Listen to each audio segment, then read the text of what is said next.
Salam, selamat pagi Bapak Ibu sahabat geni yang terkasih di dalam Kristus. Jumpa kembali dengan saya Teresia Wanung dari PD Santo Silvester Pecatu dalam renungan harian geni hari ini, Senin 6 Desember 2021. Tema renungan yang saya ambil hari ini adalah iman yang kuat mendorong perbuatan kasih. Bapak Ibu sahabat geni yang terkasih di dalam Kristus, renungan hari ini diambil dari Injil Lukas bab 5 ayat 17 sampai 26. Mari Bapak Ibu yang terkasih, kita menyiapkan hati untuk mendengarkan sabda Tuhan. Tuhan beserta kita sekarang dan selama-lamanya. Inilah Injil Yesus Kristus menurut Lukas. Dimuliakanlah Tuhan. Orang lumpuh disembuhkan. Pada suatu hari, ketika Yesus mengajar, ada beberapa orang Farisi dan ahli Taurat duduk mendengarkannya. Mereka datang dari semua desa di Galilea dan Yudea dan dari Yerusalem. Kuasa Tuhan menyertai dia sehingga ia dapat menyembuhkan orang sakit. Lalu datanglah beberapa orang mengusung seorang lumpuh di atas tempat tidur. Mereka berusaha membawa dia masuk dan meletakkannya di hadapan Yesus. Karena mereka tidak dapat membawanya masuk, berhubung dengan banyaknya orang di situ, naiklah mereka ke atap rumah, lalu membongkar atap itu, dan menurunkan orang itu dengan tempat tidurnya ke tengah-tengah orang banyak, tepat di depan Yesus. Ketika Yesus melihat iman mereka, berkatalah ia, "Hai saudara, dosamu sudah diampuni."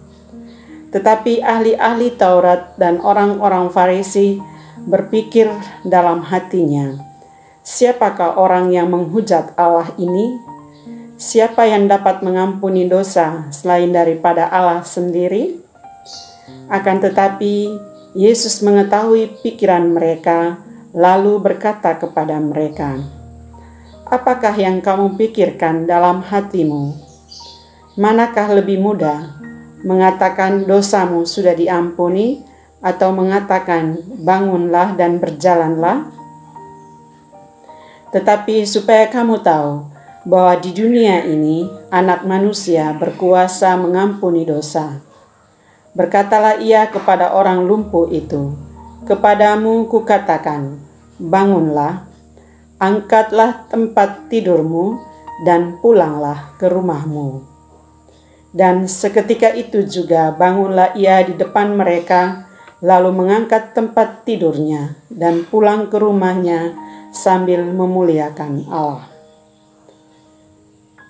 Semua orang itu takjub, lalu memuliakan Allah, dan mereka sangat takut. Katanya, "Hari ini kami telah menyaksikan hal-hal yang sangat mengherankan." Demikianlah sabda Tuhan, terpujilah Kristus. Bapak Ibu sahabat geni yang terkasih di dalam Kristus, di dalam Injil yang baru saja kita dengarkan, ada 3 tokoh utama yang kita kenal, yaitu pertama adalah Tuhan Yesus, yang kedua adalah si lumpuh, yang ketiga adalah teman-teman si lumpuh, atau dengan kata lain, komunitasnya si lumpuh.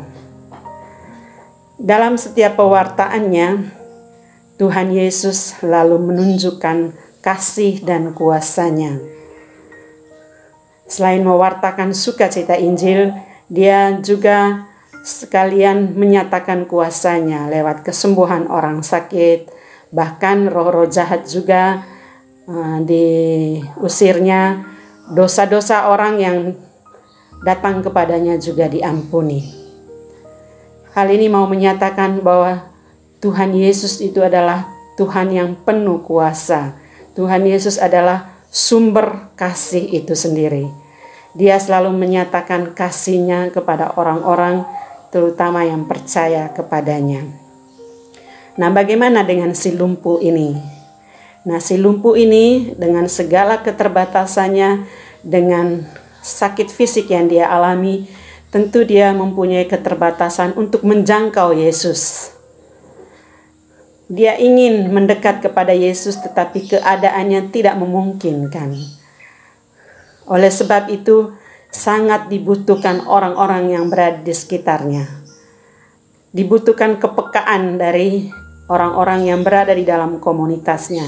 Di dalam Injil dikatakan teman-temannya si lumpuh tergerak hatinya untuk menolong si lumpuh itu dan membawa si lumpuh ini mendekat kepada Yesus sebagai sumber kuasa, sumber cinta kasih itu sendiri. Bapak, Ibu, saudara-saudari yang terkasih, yang sangat menarik bagi saya adalah teman-teman si lumpuh ini. Bagaimana usaha mereka memperjuangkan kesembuhan si lumpuh ini. Mereka mendekatkan si lumpuh ini dengan Tuhan Yesus. Setelah dekat, ternyata mereka belum bisa menjangkau Yesus. Mereka sungguh-sungguh menolong dengan hati, sehingga mereka berusaha. Jadi tidak sekedar hanya mendekatkan, mereka melihat bahwa banyak orang mereka tidak bisa menerobos masuk. Oleh karena itu mereka memiliki cara yang luar biasa. Mereka naik ke atap rumah, menerobos dan bahkan membongkar atap. Saya membayangkan bagaimana mereka memiliki hati yang sangat kuat karena mereka memiliki iman yang kuat. Mereka sungguh percaya bahwa orang lumpuh ini akan sembuh kalau dia bertemu dengan Tuhan Yesus. Maka berbagai cara mereka melakukan dan Tuhan Yesus melihat iman mereka semua, bahwa sungguh dengan iman yang kuat mereka bisa melakukan hal yang mustahil. Mereka menurunkan si lumpuh ini dari atap sampai ke depan Tuhan Yesus. Dan Tuhan Yesus menyatakan kuasa-Nya yang sungguh luar biasa. Sampai si lumpuh sembuh dan dia memuliakan Tuhan. Bapak, Ibu, saudara-saudari yang terkasih, sahabat geni yang terkasih di dalam Kristus, bagaimana dengan kita? Kita dikatakan bahwa kita adalah orang yang percaya kepada Yesus. Kita sudah mengalami Yesus dalam seluruh kehidupan kita.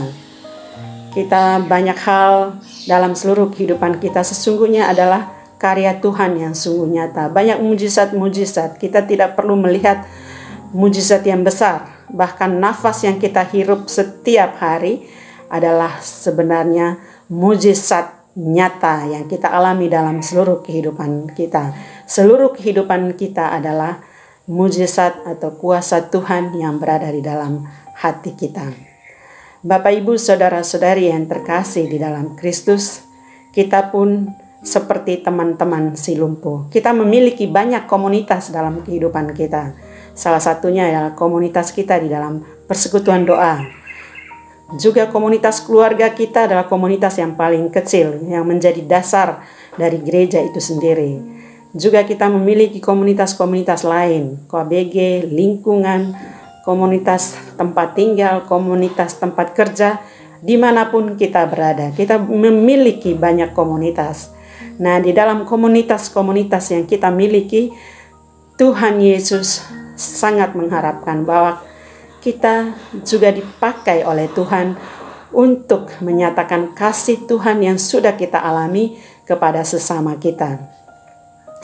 Mungkin kita tidak mempunyai, terutama di dalam pandemi ini, banyak sekali saudara-saudara kita yang mungkin mengalami kesulitan. Mungkin kita tidak mempunyai materi yang cukup untuk membantu mereka secara materi, tetapi kita punya hati yang mengasihi. Kita punya belas kasih yang Tuhan sudah anugerahkan kepada kita. Mari kita menyapa orang-orang di sekitar kita, di dalam komunitas kita. Mungkin kita bisa menjadi pendengar yang baik. Mungkin kita bisa menjadi penghibur bagi orang-orang yang mengalami kesedihan orang-orang di sekitar kita. Bahwa banyak orang-orang yang kehilangan saudaranya, orang-orang yang terkasih karena pandemi ini. Kita juga bisa menjadi pendoa bagi orang-orang yang membutuhkan doa-doa kita. Sebagaimana di dalam persekutuan doa kita punya komunitas tim doa syafaat. Ini sungguh perbuatan kasih yang nyata bagi setiap orang yang membutuhkan doa-doa kita. Juga kita membutuhkan tindakan nyata. Mungkin ada orang-orang yang juga saat ini mengalami kesulitan di dalam memenuhi kebutuhan hidup mereka. Mungkin kita tidak memiliki materi, tapi kita bisa memberikan informasi kepada orang-orang yang bisa melakukan bantuan lewat materi, lewat orang-orang yang kita kenal, orang-orang yang di sekitar kita yang memiliki hati yang baik untuk menolong orang-orang di sekitar kita. Bapak, Ibu, saudara-saudari yang terkasih di dalam Kristus, sungguh Tuhan Yesus yang kita imani adalah Tuhan yang sungguh luar biasa. Tuhan yang memiliki belas kasih yang tak terhingga. Jadi mari kita membalas kasih Tuhan dengan segala tindakan kita, menjadi perpanjangan tangan kasih bagi orang-orang di sekitar kita. Mari kita menolong sesama kita dengan hati yang sungguh. Karena saya percaya kita yang memiliki iman yang mengasihi Tuhan Yesus, kita juga punya kekuatan untuk mengasihi sesama kita. Mari kita bertindak. Dikatakan bahwa iman tanpa perbuatan adalah mati. Mari kita menjalankan perintah Yesus untuk mengasihi sesama kita. Kita berdoa kepada Tuhan untuk menambahkan kepekaan di dalam hati kita, agar kita bisa mengasihi sesama kita sebagaimana Yesus mengasihani kita. Semoga kita semua bisa dipakai oleh Tuhan untuk menjadi berkat bagi sesama, bagi orang-orang di sekitar kita. Amin.